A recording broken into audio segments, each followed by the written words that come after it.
Elohim mevorechet mi Hydes01. May the Lord bless you from Zion. You know, many of you guys were in our home, and it's such a privilege to be with you and with you this evening. It's not your home, but I feel like family here almost, right? Amen. You are. We are family. Praise God. Where do we start? There's so many wonderful things to talk about. We've got Shabbat to do this evening. Yeah. I'd like to talk. There's several of you that were in our home, and you met two of our children, Avi Asher, and we can put a slide up of them, and Eliana.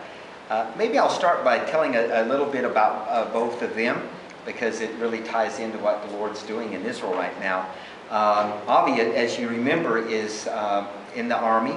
He's in combat. He was recently just in the south in Gaza, because if you've been keeping up with what's going on, there were a lot of mortars and rockets that were coming out of Gaza, and so that was a hot spot, and they were worried about Arabs and some of the Egyptians even coming over from the Sinai. So he's in the Golani division, which is really the first ones to go into battle. And so he was down there, but then as Syria began to heat up and it's so unstable right now, and we have weapons of mass destruction, we don't know exactly what's going to happen with that, if they're going to get into the hands of Hezbollah. His unit was moved right up there on the northern border. So we would really appreciate prayer for him. And as I don't know if I told you at that time, I think we probably did. You know, Avi experienced a lot of persecution in the army because of his beliefs in Yeshua, especially from the Orthodox. And he's actually still suffering, and still there's repercussions that have happened even from that. So if you could keep Avi Asher, it's short for Abraham actually, if you could keep him in prayer, I'd appreciate that so much. And then you met our daughter, Eliana. Mm-hmm. Eliana is a very talented young lady, as you remember, right? Mm-hmm. She's quite precocious as well. She decided that she wanted to move out of the house, and so I wanted to give her some good options. Perhaps maybe she could go to IHOP up in Kansas City, and because she's a musician, and really strengthen that and grow in the Lord. But that wasn't the way that she wanted to go. She decided to move in with her boyfriend. And that was really, as many of you have prodigals in your families, you know that was really difficult on us as a couple and as a family. And of course we told her, Eliana, this isn't something that as believers that we can condone, and in fact spoke with her boyfriend and as a family, and told him that we didn't agree with it, but that we wouldn't cut her off at all, and that we loved her, and that God would never let her go. Yeah, she's the little one right here in the middle. Good. This is Avi on the end, the one we were just speaking about. You can see he's a soldier, quite a strong guy. The other guy, his brother right next to him, Ari. Ari actually graduated from Wheaton. Ariel means Lion of God, and that's what he is. He is an amazing, amazing person. We're going to talk about him a little bit this evening. But right now, he works in the equivalent of the Israeli Pentagon. He's in intelligence, so we don't know all the things that he does, which is probably good. Praise God. And then our next daughter, that's Deborah. She's the only one that hasn't made Aliyah. She's a singer-songwriter and an artist, and into New Age, ways on the way. Yeah. We've got our wayward daughters at Zion. Praise God. And then this is Shayna. You can see with her three kids. You see the little boy has the peyot and the yarmulke, and he has tzitzit. They're Orthodox. Actually, Shayna is married to a rabbi. And so we've got the whole spread with our girls. We have Eliana, which is in secular kibbutz. We've got our oldest daughter, which is in New Age, and we've got our middle daughter, which is Orthodox. So we kind of cover all. That's basically the people that we witnessed to in Israel. So we got a good representation from each one. A lot of practice, right? Yeah, we've got a lot of practice. But I need to tell you something else about Eliana, but in order to do that, I need to tell you something else. I don't know if you were in our home. Did I speak about the ministry that we have in Germany? Yes.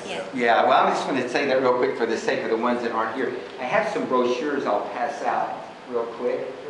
And there we go. tell us a little bit about our ministry. You remember when you handed that out over to your house, you handed them out in German? Yeah, they were in German. Well, I think I was a little bit off that night. Probably that's one reason why I recognize a lot of you, but as you know, Carolyn was still in the hospital, and I probably was just running on empty there. I don't know. It was the Lord. It was the Lord.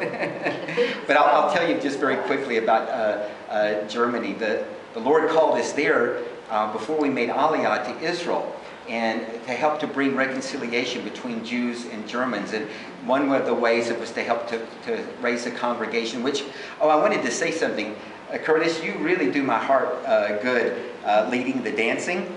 Because when we started a congregation in San Antonio, Texas, I was the only one that had any dancing experience. So I was the leader of the dancing. And you know what happened? In our congregation, we had more men dancing than we had women, which was really unusual. If you go to Messianic conferences, it's primarily women, So go for it, man.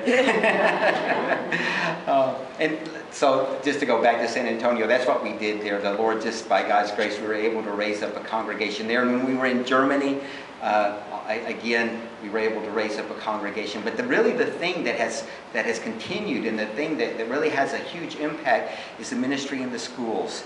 God has allowed us to go into the public schools and to talk to kids that are from 15 to 20 years old and about Jewish life and culture, but we do that through the greatest Jew that ever lived, and we know that is Jesus, of course. And we talk to them about the Shabbat, which we're going to do tonight. We talk to them about the Passover, which is very evangelistic. We write their names in Hebrew for them. They really love that. And what else do we do? What we're doing is we're really breaking down walls, because most Germans, especially the kids, they've never met Jewish people, because of the Holocaust. And this is, and less than 2% of them are born again. So this is really, it's such a fertile ground for the gospel to come. And then Carolyn actually shares something very special with the kids, if I can ask Carolyn to come forward. And you guys didn't get to meet her when you were in our home, so my lovely wife, Carolyn. Well, I share with the kids what it was like. Actually, I grew up in a Jewish home. Actually, it was an Orthodox Jewish synagogue. And so I heard about Germany when I was growing up, and not good things at all. In fact, I grew up with a lot of hatred against Germany. And I tell the kids this in the schools. And I ask them, can you understand why? And they say, yeah, of course. They know the history. And then I tell them that during the time that we lived in Munich, the Lord spoke to me about your country, about Germany. And He showed me that you have a double curse on your land. And the first curse was put there because of what the Nazis did to me and my people. It's a spiritual principle, Genesis 12:3. I'll bless those who bless you, and those who curse you, I will curse, says the Lord. By the way, that's not what it really says in the Hebrew. In the Hebrew it says, I will bless those who bless you. That's levarech, levarech. Both the same thing means bless. And then God says, I will curse, and that's lekalel, which means to put a really strong curse. Those who not curse you, but those who take you lightly. Disregard you. So you see, the curse is even stronger than you thought. Yes. So anyway, I tell the kids this. The first curse was put because of what the Nazis did. The second curse was put on Germany by me and my people.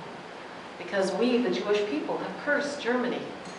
And I asked these kids who, they weren't even born in the time of the Holocaust. They're teenagers. And yet, just below the surface, they carry the guilt and the burden of the shame of their forefathers. And so I asked these kids to forgive me for putting a curse on them. And because true reconciliation has to go both ways for it to be true. And I think when the kids hear this, they realize, we didn't come there to try to shove Jesus down their throats. We're talking the gospel, which is a message of love and forgiveness. And then I also tell the kids another thing from the Torah. God says, I'll punish the sins of the fathers to the third and fourth generation. Well, that's who we're talking to, the third and fourth generation since the Nazi time. And what happens is a lot of times in the classroom, the kids will begin to cry. They understand this.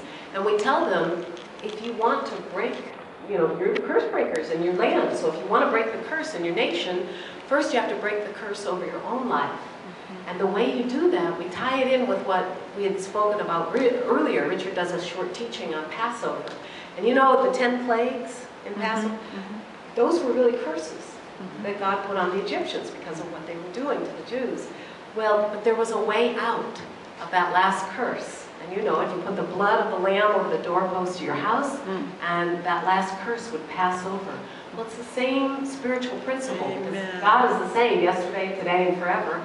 So you put the blood of the perfect lamb over the doorpost of your heart, and then death or eternal separation from God has to pass over you.